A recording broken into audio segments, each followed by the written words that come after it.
Is there a right way to keep research notes? Do you have a method that works? If so, let us know in the comment sections below. That's how we learn from each other. I've got a few tips and tricks I've learned over the years to help keep great research notes, and I'll share those with you in just a moment.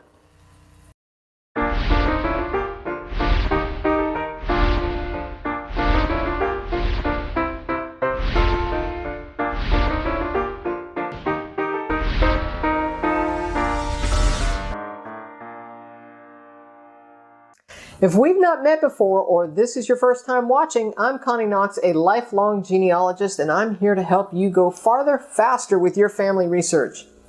Getting a few good habits right from the start, or even from this point forward, if you're already researching, will help you keep your head on straight, focus on your research problem without getting bogged down in all of the minutiae. Keeping great research notes will keep you from repeating your research and keep you moving forward quickly to answering your research questions. Now that's worth repeating so you don't repeat your research over and over again. Keeping your research notes in chronological order will result in your ancestors' timeline. It's like killing two birds with one stone. The result is great research notes and a timeline in one document. This document is an ever-changing and developing document while you research. It will likely be the most important document in your files because it contains a person's lifelong timeline, all of the facts, and the evidence you found. It is the culmination of all your hard work. Research notes contain only the facts and sources of positive findings of your specific ancestor. It is not all of the places you've looked. That's a research log. You'll want to keep individual research notes for each ancestor, and you'll want to title it at the top of your page like John Doe, born January 1st, 1889, research notes. Then you'll continue on with vital statistics and information in chronological order. Birth, christenings, marriage, children born, land purchases, newspaper articles, death, obituary, burial, etc. All starting with a date and then the event. For example, 1 January 1889, birth, John James Doe was born in Anytown, USA. His birth date was confirmed on his military pension file in the 1900 census. And then you'll want to add a footnote reference after each fact. I use footnotes to cite my sources for every fact within my research notes. This way, if I write a report for a client, I can cut and paste most of the details from my research notes into the reports, and source citations will follow. The source citation is information about where the evidence was found for every fact, such as an interview, book, website, etc. You'll want all of the details in the source citation, so much so that anybody could find the exact information about that fact. If you write in Word, source citations can be added as footnotes by using the reference tab at the top of the page. This way, as you add your research notes, the source citation numbers update automatically without you having to renumber your notes and citations to make sure that they correspond. This is done automatically for you no matter how many times you update and insert within your document.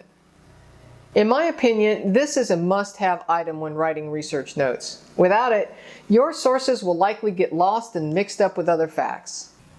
Additionally, by using footnotes, your research notes are easier to read and more fluid without having to wade through all of the source information. You can read the ancestor's timeline logically and stay focused on the subject. One last comment about footnotes. Footnotes will stay on the same page as the note you referenced as opposed to endnotes. Endnotes will collectively stack at the end of a document. I don't care for endnotes in my research notes or for any of my research reports because if someone copies just one page of a multi-page document, then the source information is not included with the copied page. Instead, it's on the last pages of the document, and thus one copied page does not contain the source information. For genealogists, footnotes are what you want. However, in the future, if you want to change all of your footnotes to endnotes, it can be done easily in Word without retyping everything. To learn how to write proper source citations for your footnotes in a scholarly manner, you'll want a copy of Elizabeth Shown Mill's book called Evidence Explained. In it, she covers every type of source needed for a genealogist. There's a link to the book in the sections below. Research notes and research logs are filed similarly. The difference between the documents is that research notes contain the evidence and facts found, and a research log contains all the places that you've searched for the answer to your research questions, regardless of the positive or negative outcome of the search. If you can, write your research notes at the time of your research findings, right there in the library or the archive. Then you're likely not to repeat the same work over and over again. I type my research notes in Microsoft Word. I save them with the same filing system discussed in the video called Good Filing Habits from the Start. For example, I save research notes for, say, John James Doe, born 1889, at the top level Doe folder, followed by Doe, John James, born 1889. For your research notes in the file name, add a 1 in front of it so it always stays on the top of your documents when sorted by name in the folder. Your research notes are your one file for each ancestor in your folders that you'll use the most, so you'll want them handy. By adding a birth year, it separates him from any other person with the same name and tells us that they are research notes all in the file name. This also helps when researching files. I only keep one version of this document and constantly update it with new findings, although my backup system is keeping my documents backed up continuously. Research notes are the backbone of your research. It's the one document you want clean and clear and up to date every time you work with your ancestor. It is a chronology, the facts, the sources, and the conclusions of what you've discovered. In some cases, it may be the only culmination of an ancestor's life. Honor your ancestors with great research notes about them. They'll become the basis of your next book. I hope you found this helpful.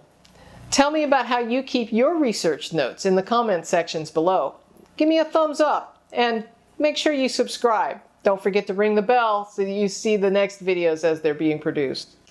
For now, I hope you keep on trucking with your genealogy. We'll talk to you next time, and keep on climbing that family tree.